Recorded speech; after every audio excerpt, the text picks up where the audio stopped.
matin, le Premier ministre, dans une déclaration cinglante, a dénoncé le rapport des sénateurs sur l'affaire Benalla. Une appréciation politique des conclusions incompréhensibles et injustes, selon Édouard Philippe. Les ministres ont pris le relais pour dénoncer le non-respect de la séparation des pouvoirs quand les sénateurs font 13 propositions qui portent, y compris sur le fonctionnement interne de l'Élysée. L'affaire prend la forme d'un bras de fer entre l'ancien et le nouveau monde, entre l'exécutif et le Sénat, seule chambre d'opposition bien décidée visiblement à faire entendre sa voix au moment même où le président de la République pose à demi-mot la question de sa suppression. Jean-Philippe de Rosier, vous, le constitutionnaliste, quand vous voyez le patron de la majorité tenser la Chambre haute, comme on dit, le Sénat, avec des termes, alors il était peut-être mou, comme vous l'avez dit Catherine Ney, mais sur le fond, il parle de conclusions incompréhensibles, injustes, il parle d'appréciation politique, donnant le sentiment que tout ça est de toute façon monté de toutes pièces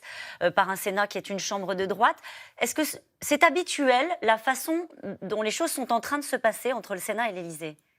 Habituel, non. Mais surprenant non plus. D'accord. C'était parfaitement attendu.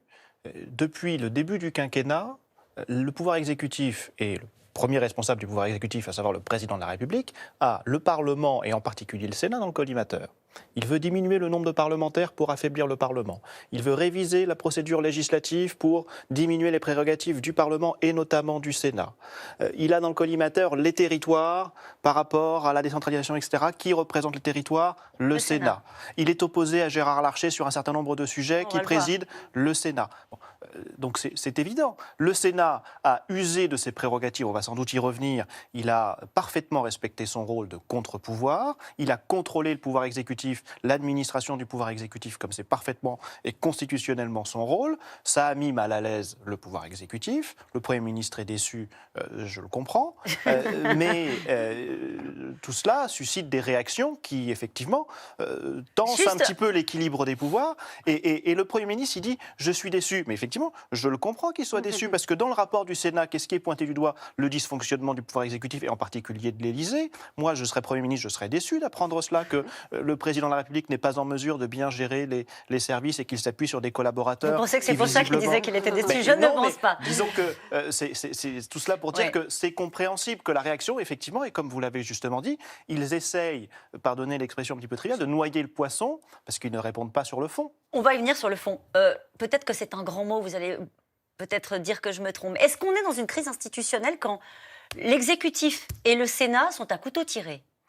Ce n'est pas cela la crise institutionnelle. La crise institutionnelle, c'est de découvrir qu'il y avait au cœur du pouvoir exécutif un personnage qui avait non seulement, effectivement, peut-être une tension sanguine un peu forte lors de manifestations, mais c'est pas que cela. C'est qu'il avait effectivement, il se rendait dans des pays avec ses passeports diplomatiques, qu'il était en contact avec des oligarques russes, et c'est tout cela qui peut poser une crise institutionnelle. Qu'il y ait des tensions entre le pouvoir exécutif et le Sénat, c'est assez régulier, c'est assez fréquent, notamment lors du quinquennat précédent. Le président François Hollande, qui était de gauche, n'était pas toujours d'accord avec Gérard Larcher lorsqu'il a récupéré la présidence après Jean-Pierre Bel en 2014. Et c'était attendu. C'était parfois tendu, mais effectivement, ce qui ne s'était jamais produit, et là on a eu un précédent, c'est un président de la République qui décroche son téléphone pour appeler le président du Sénat et lui dire, en gros, essayez de faire en sorte que la commission d'enquête soit sympa et ne vienne pas trop enquêter dans mon précaré. Ça, c'était en septembre, le coup de fil d'Emmanuel Macron à Gérard Larcher, qui était parfaitement inadmissible parce que, encore une fois, le Sénat respectait parfaitement son rôle constitutionnel dans cette commission d'enquête. Saisir le bureau du Sénat, pourquoi? C'est quoi la suite, en fait? C'est pas juste un rapport comme ça? Alors, lorsque l'on est auditionné devant une commission d'enquête, on doit prêter serment de dire la vérité, toute la vérité, rien que la vérité. Et si on ment, ou que ce soit par omission ou délibérément, on est passible de poursuite. Ce n'est évidemment pas la commission d'enquête elle-même, les parlementaires, les sénateurs qui vont poursuivre. C'est de l'affaire de la justice, donc de la magistrature, procureur et juge. Et pour cela, il y a une procédure effectivement à suivre. La commission d'enquête transmet au bureau du Sénat, parce que c'est le Sénat qui saisit la justice. Le bureau va décider ou non d'engager et de transmettre le dossier. Et si le bureau le décide, alors le dossier sera transmis au procureur qui décidera d'engager... Et là, ça concerne qui? Pas simplement Alexandre Benalla? Non, ça concerne 5 personnes. Alexandre Alessandro Benalla, Vincent Kras, Alexis Kohler, Patrick Stroda et Lionel Lavigne, qui est le chef, le général chef du GSPR. Du coup, on comprend bien que ce sont des sénateurs qui transmettent à la justice un dossier qui concerne des très très proches du président de la République, l'entourage très direct. Ils ont une suspicion sur ce qu'ils ont dit et ils pensent qu'ils ont menti et qu'il y a des incohérences, donc qu'ils ont commis un parjure, ainsi qu'on l'appelle. On comprend que l'Élysée soit un peu crispé, c'est ça que je veux dire. Effectivement. À la suite du travail sénatorial, autant il est sérieux, vous l'avez expliqué les uns les autres. Le bureau du groupe, alors c'est présidé par M. Larcher, mais il y a, dans ce bureau du groupe, il n'y a aucun membre de la commission d'enquête. Donc, ils ne seront pas jugés partis. Il y aura tous les vice-présidents du Sénat, les secrétaires et les questeurs. Voilà. Donc, et on sait comment ils votent ? Ah ben ils votent. Je veux dire, est-ce qu'on a déjà une idée de ce qu'ils peuvent décider ? C'est la question. Non, c'est pas possible. C'est quasiment qui ? Oui, le dossier va être transmis à la justice. C'est réparti à la proportionnelle des groupes qui composent le Sénat, donc la droite y est majoritaire, et donc si Philippe Bas demande à ce que ce soit saisi, non pas qu'il y ait de la connivence politique, mais il y a, disons, un appui dans la majorité du Sénat, il est vraisemblable qu'ils aillent dans le même sens. Donc ce rapport donnera lieu à des suites judiciaires, c'est ce que vous êtes en train... Ça paraît assez acquis. De Rosier, il y a eu cet argument qui est de dire c'est pas aux sénateurs de se préoccuper du fonctionnement de l'exécutif et en particulier de l'Élysée. Le principe de séparation des pouvoirs est effectivement inscrit dans notre Constitution et vous l'avez dit, c'est heureux, c'est indispensable au bon fonctionnement de la démocratie. Mais le principe de séparation des pouvoirs, ce n'est pas l'isolation des pouvoirs, c'est leur collaboration et leur contrôle mutuel. Et donc le Parlement est parfaitement dans son rôle en contrôlant un autre pouvoir, y compris l'Élysée. Le président Philippe Bas l'a rappelé, toute la société est en droit de demander compte à tout agent public du fonctionnement de son administration et l'Élysée est une administration. Ça, c'est un premier point. Ensuite, au niveau des recommandations, le Sénat ne dit pas à l'Élysée il faut que ça fonctionne ainsi, ainsi et ainsi. Il recommande. Il dit nous avons découvert un certain nombre de dysfonctionnements que d'ailleurs vous avez reconnus vous-même. Eh bien, pour les éviter à l'avenir, il en va de l'intérêt démocratique de tous, pour les éviter à l'avenir, nous pensons qu'il faudrait prendre telle et telle disposition. Après, libre à vous de les suivre ou non. Mais ce ne sont que des recommandations. Si elles relèvent dans un deuxième temps, du pouvoir législatif, alors ce sera bien à nous d'intervenir. Je prends un exemple d'une affaire qui avait défrayé la chronique à l'époque, l'affaire Cahuzac. Là aussi, c'était un ministre. C'était le gouvernement. Pour autant, elle a donné lieu à l'adoption d'un certain nombre de dispositifs législatifs qui ont renforcé la transparence démocratique, la déontologie, et qui s'imposent aujourd'hui aux ministres, au président de la République, à leurs collaborateurs. Ce n'est pas de l'immixtion dans le pouvoir exécutif, c'est curieux parce que c'est quand même la garde des Sceaux qui dit Parlement. Ça. Enfin, je ne mets pas du tout en doute ce que vous expliquez les uns les autres, mais la garde des Sceaux, Nicole Belloubet, explique que la séparation des pouvoirs n'a pas été respectée.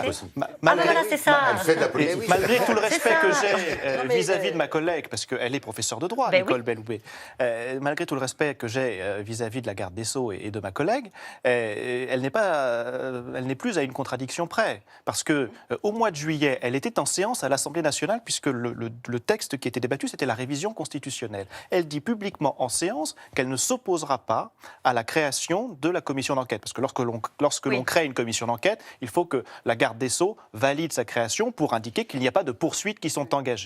Et quelques semaines plus tard, elle vient dénoncer cette même commission d'enquête qu'elle-même a autorisée en disant « il s'est mis dans le pouvoir judiciaire ». Bon, on voit qu'il y a déjà là une première contradiction. La suite est dans la même veine. Jean-Philippe de Rosier. Oui, moi, je ne suis pas aussi enthousiaste que vous à l'égard des relations entre Emmanuel Macron et Gérard Larcher. Elles sont institutionnelles. De là à les présenter comme les meilleurs amis du monde, je crois qu'il y a quand même un très grand pas. C'est vrai que de très nombreuses lois sont adoptées avec l'approbation du Sénat. Vous avez dit le chiffre de 75%. Il pourrait bloquer la politique. On y est à peu près. Mais dans les 75%, il y a beaucoup de lois qui sont des ratifications de conventions internationales et qui sont assez formelles en réalité. Donc si on les enlève, les lois les plus importantes, la réforme de la justice qui a été adoptée il y a quelques jours, la loi sur l'asile et l'immigration, sur la sécurité intérieure, sont des lois qui passent en dernier mot à l'Assemblée. Donc le Sénat, effectivement, fait œuvre de construction, mais quand même, il empêche le pouvoir exécutif et le gouvernement d'aller jusqu'au bout. Alors, votre question, est-ce qu'il peut bloquer ?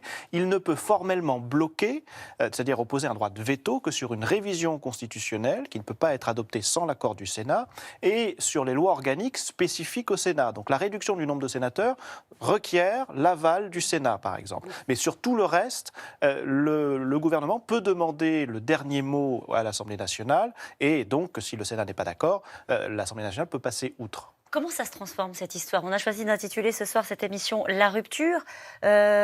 Ça peut se dégrader, les relations, ça va s'apaiser. Et ça peut se dégrader, vous posiez la question, notamment si Emmanuel Macron, l'exécutif, mais surtout Emmanuel Macron, ne prennent pas la mesure du rôle du Sénat et de l'importance de ce qui est pointé du doigt, et par exemple essaye de passer en force par référendum au terme de ce grand débat national. On évoque la possibilité d'un référendum, alors plus le 26 mai, mais éventuellement à l'automne. Moi, je n'y crois pas, mais c'est une possibilité qui est évoquée, et notamment de passer en force en imposant par référendum la diminution du nombre de parlementaires, parce que ça court-circuiterait le Sénat, très précisément, c'est lui qui serait court-circuité, et pas l'Assemblée nationale, parce qu'elle elle soutient le président de la République.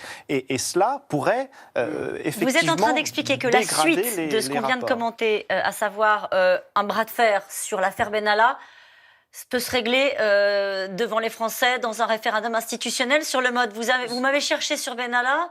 La réplique sera institutionnelle? C'est une possibilité, et je pense qu'elle serait extrêmement dangereuse. D'abord parce qu'un référendum est généralement assez dangereux. Le général de Gaulle l'a su. Plus récemment, Cameron au Royaume-Uni, Renzi en Italie le savent très bien. Et surtout, je pense qu'il ne faut pas négliger le pouvoir politique de Gérard Larcher, parce que c'est un homme de réseau, c'est un homme qui est implanté dans les territoires, parce qu'il préside la Chambre des territoires, et demander la diminution du nombre de parlementaires, c'est gagner d'avance parce que c'est populaire. Je serais beaucoup plus... pas, je ne si signerais certainement pas, et je serais plus prudent. Alors, la hargne du Premier ministre envers la commission d'enquête sénatoriale n'est-elle pas la preuve que celle-ci a visé juste? Évidemment. C'est-à-dire que si le bureau du Sénat décide de transmettre la procédure, on a le directeur de cabinet, des piliers du secrétaire général qui vont être entendus par la justice. Donc, c'est-à-dire qu'on repart encore pour des semaines et des semaines, ou des mois, voire. Donc c'est et n'oublions pas, ça n'a rien à voir avec l'affaire Benalla, mais Alexis Kohler fait l'objet de poursuites judiciaires. Il y a eu une perquisition à l'Élysée, ce qui est un fait tout à fait exceptionnel, sur une autre affaire, sur un autre dossier, mais qui déstabilise évidemment la maison élyséenne, le pouvoir exécutif et donc le président de la République. À minima, il y aura une réorganisation de l'entourage. Vraisemblablement. Ça a commencé. Ça a commencé, et sans doute que le secrétaire général et le directeur de cabinet ont leur jour compté à l'Élysée. Avec le départ d'Ismaël Emelien la semaine dernière. Est-ce un règlement de compte entre le Sénat et le président? Oui, quelque part, il y a un peu de ça, puisque le président de la République voulait affaiblir le Sénat. Donc le Sénat a saisi cette occasion pour évidemment ennuyer le président de la République, pour se refaire une santé vis-à-vis de l'opinion publique. Et puis, il ne faut pas l'oublier, le Sénat est une chambre qui est à majorité de droite. Donc c'est l'occasion aussi pour les Républicains, dont il ne faut pas oublier que c'est le premier parti en France sur les territoires, précisément. C'est eux qui ont le plus de maires, c'est eux qui ont le plus de présidents de conseillers généraux, de présidents de conseillers régionaux. Donc le Sénat rappelle là, et pour la droite, c'est une occasion qui est une occasion importante à saisir. C'est pour cela que les relations entre Gérard Larcher et Emmanuel Macron sont institutionnelles. Je ne suis pas certain qu'elles soient absolument sereines. Alors oui, évidemment, elles sont bonnes parce que ce sont les plus hauts personnages de l'État et qu'ils n'ont pas le choix, il faut qu'ils se parlent. Mais il y a effectivement là une démonstration que le Sénat est indispensable à l'équilibre démocratique de nos pouvoirs, alors que le président de la République voulait très clairement l'attaquer, le diminuer, voire le supprimer à terme. Édouard Philippe remet-il en cause les accusations portées contre Alexandre Benalla? Il répond très mal. Il répond très mal pour deux raisons. La première, c'est qu'il ne répond pas sur le fond. Oui, c'est ce que vous disiez. Il répond simplement sur la forme en essayant de noyer le poisson. Et là, deuxième raison, il le fait très mal parce qu'il aurait dû prendre acte du travail du Sénat et se montrer respectueux de l'institution parlementaire, dire « vous avez fait votre travail, nous en tirerons les conséquences ». Si les conséquences, c'est le silence parce que ça ne nous inspire pas, là, évidemment, bon. Mais avec la réaction qu'il a eue ce matin, il appelle une réaction ultérieure du président de la République que l'on va attendre maintenant. S'il avait dit, bon, on en prend acte et puis on va réfléchir... Vous êtes d'accord avec ça, Claire? Oui, complètement, c'est évident. Pourquoi Édouard Philippe intervient-il si cette affaire concerne l'Élysée? Le Premier ministre est là pour durer et endurer. Donc il est là pour protéger le président de la République. Et effectivement, il est envoyé au front par le président de la République, mais pas avec les bonnes répliques. Oui, allez, on avance. En quoi le Sénat n'aurait-il pas respecté la séparation des pouvoirs ? En rien, puisqu'il l'a respecté. La suspicion, ce serait qu'il se soit immiscé dans le pouvoir du président de la République, mais ce n'est pas le cas. Il a contrôlé une administration, il a contrôlé une institution, il a contrôlé le pouvoir exécutif comme il en a le droit constitutionnellement. Il était dans son rôle. Parfaitement. La commission sénatoriale pourrait-elle entendre le président de la République ? Non, non, ça c'est impossible. Non, c'est impossible. L'article 67 de la Constitution l'interdit.